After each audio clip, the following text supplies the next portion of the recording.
Hi, this is Donna from Clever Crafting. Thank you so much for joining me tonight. So this is day 11 of 12 cards in 12 days.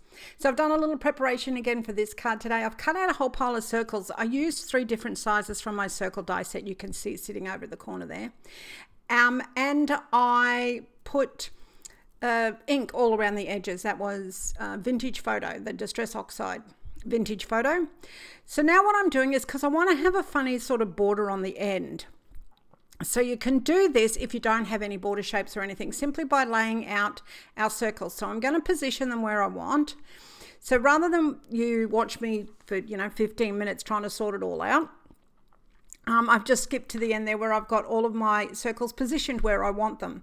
So you can see that I've got some on top of others, and I've got still some left to go, but this is what's called creating my border. You can see there.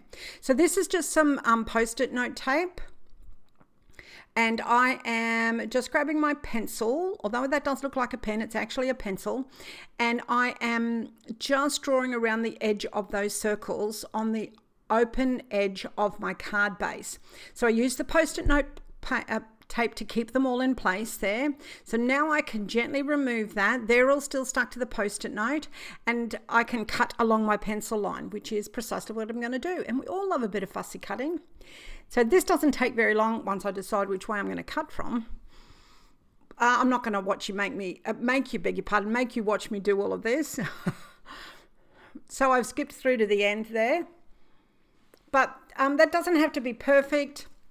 And, it's just nice, simple, easy little fussy cutting along there.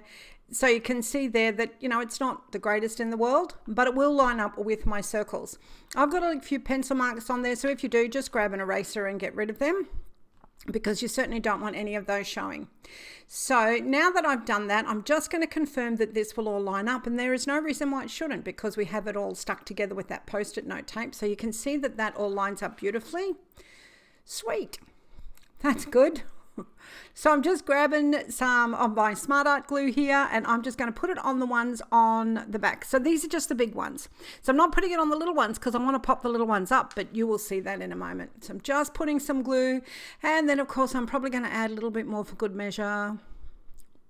Anyway, I have to work on that. It's like a issue. Wonder if there's a Gluers Anonymous. Okay. So we're going to pop that in line. Look at that. Look how easy that is. Lines up beautifully. This is such a lovely, easy card to make, and it looks so good when it's finished. All right. And of course, you should be able to do this with a lot of stuff you've got in your stash. So I'm just releasing that, gently pulling off that post-it note tape. You could use washi tape, by the way, if you don't have any post-it note tape. If you've got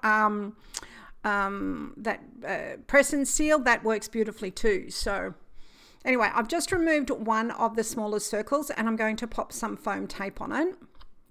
I'm literally just going to cut a little square and stick it on the back of that foam circle.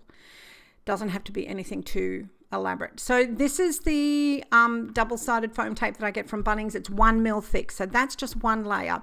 This is where it really comes into its own, this tape, because on the next one I'm just going to grab some double thickness tape here, and this is a little bit thinner, but that's okay. It's the same tape that I've folded in half, and I sliced it down the middle to make it a bit smaller, and I'm going to pop that on the back. Now you could see that I turned it over to see what the picture was, and that's because I need to make sure I leave a bit of space at the right edge. The correct edge is what I mean, not like left or right. And I've just done that because it's going over the top of the first one that I put down, and so I want to make sure that I've got enough clearance, and that I haven't got my double-sided foam tape going on top of what's already a single lot of foam tape. Okay, so I just put all of the rest of mine on there. That was really quick, but you'll see the layout a little bit more as the card goes through. So I finished putting all my circles on, and I just wanted that edge to really pop out a bit more, so I decided to put some red.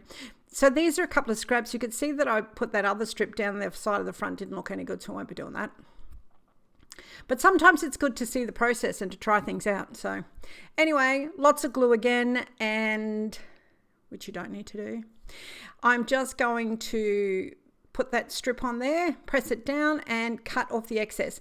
As I've mentioned before, I really like to cut these strips a little bit longer if I can, because I like to cut it so it fits the length of my card perfectly, or the height of my card. So I made these two greetings off camera. So one's in a circle because I thought, all the circles, maybe the circle, but I'm pretty sure I'm going to go with that one. Yep, that's the one I'm going with, because the circle didn't just do it for me, but this one does. It looks good, a nice alternative. So I've popped that down the bottom. You can see that I've white embossed my greeting on that. That's from the Christmas greeting set, the same one that we'll be using all the way through. I actually trimmed that one on, I just trimmed that with scissors actually, because the width of that was that strip that I was going to put down the side was perfect. So I'm just trimming that off, and look at that. Our card's done. How lovely is that? Isn't that such a good looking card? And so easy to make, and hardly any supplies. So, this is one that you should all try and pop it on our Facebook group. I'll put a link to the Facebook group and all of the other bits and pieces that I've used down below.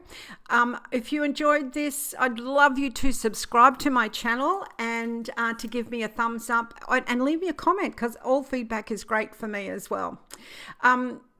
I will be back tomorrow with our last one, 12 cards in 12 days, and it's a special one, so I'm looking forward to that.